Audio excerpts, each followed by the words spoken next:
Revelation chapter 21 verses 1 to 5. God will wipe away every tear from their eyes. Then I, John, saw a new heaven and a new earth. The former heaven and the former earth had passed away, and the sea was no more. I also saw the holy city, a new Jerusalem, coming down out of heaven from God, prepared as a bride adorned for her husband. I heard a loud voice from the throne saying, "Behold, God's dwelling is with the human race. He will dwell with them, and they will be his people, and God himself will always be with them as their God. He will wipe away every tear from their eyes, and there shall be no more death or mourning, wailing or pain, for the old order has passed away." The one who sat on the throne said, "Behold, I make all things new." Then he said, "Write these words down, for they are trustworthy and true."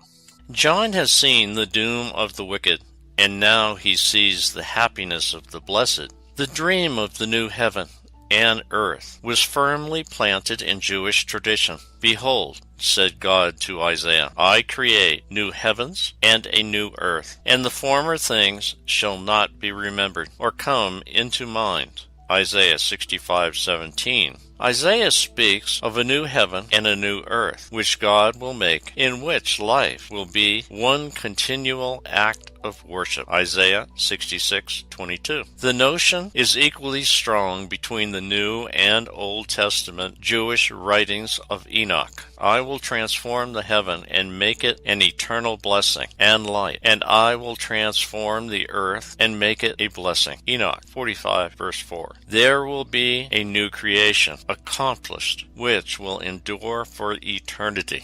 Enoch 72 verse 1. The first heaven will pass away, and the new heaven shall appear. The light of heaven will be 7 times brighter, and the new creation will last forever.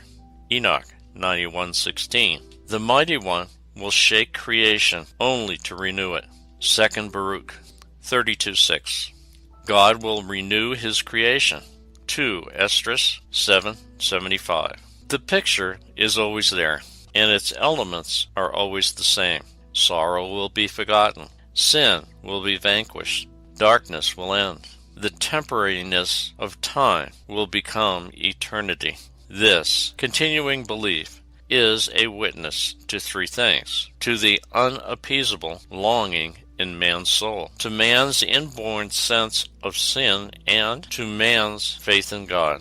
The sea in John's time was viewed as unpredictable and dangerous. It was where the beasts lived. We don't know what the earth will look like or where it will be, but God and his followers will be united there forever. Here once again is a dream of the Jews which never died: restoration of Jerusalem, the holy city.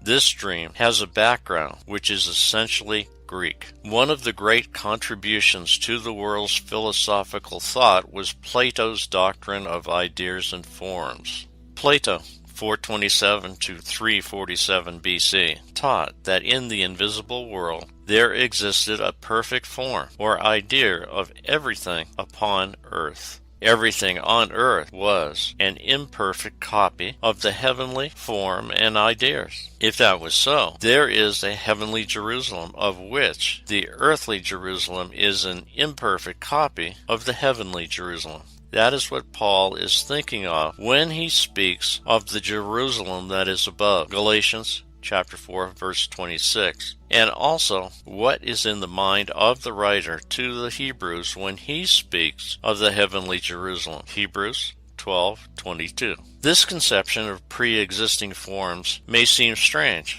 but behind it is the great truth that a notion, a perfect place, actually exists. It also means that God is the source of the perfection. The ideal is a challenge, which, even if it is not worked out in this world, can still be worked out in the next. It is easy to see that the New Jerusalem was a constant dream. John described it using different visions of the Old Testament, and the writers between the Testaments spoke of the precious stones, the streets and buildings of gold, the ever-open gates. The light of God makes the light of the sun and the moon unnecessary. The comings of the nations and bringing of the gifts. Even when Jerusalem was destroyed, the Jews never lost confidence that God would restore it. I heard a loud voice from the throne saying, "Behold, God's dwelling is with the human race. He will dwell with them, and they will be his people, and God himself will always be with them as their God. He will wipe away every tear from their eyes, and there shall be no more death, or mourning, wailing, or pain, for the old order has passed away." This is the fulfillment of the prophecies that foretold the intimate union of God with the chosen people in the era of salvation. The intimacy that the first man enjoyed in paradise and that Israel experienced in the desert and the temple is now granted to all of the people of God forever. The relationship has been stated in Revelation 7, verses 15 to 17.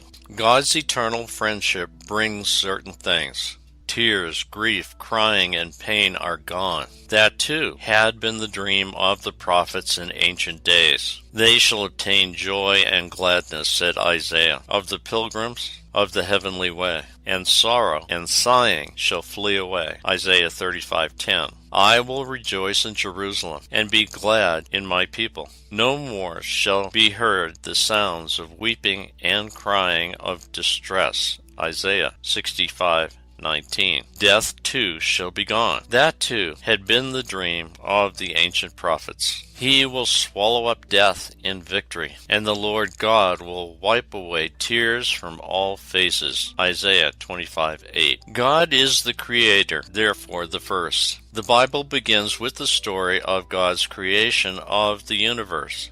The Bible ends with God's creation of a new heaven and a new earth. This is a tremendous hope and encouragement for the believer. I am the Alpha and Omega, the beginning and the end. Again, John is hearing the voice that the great prophets had heard. I am the first, and I am the last. Besides me, there is no God. Isaiah 44, verse 6.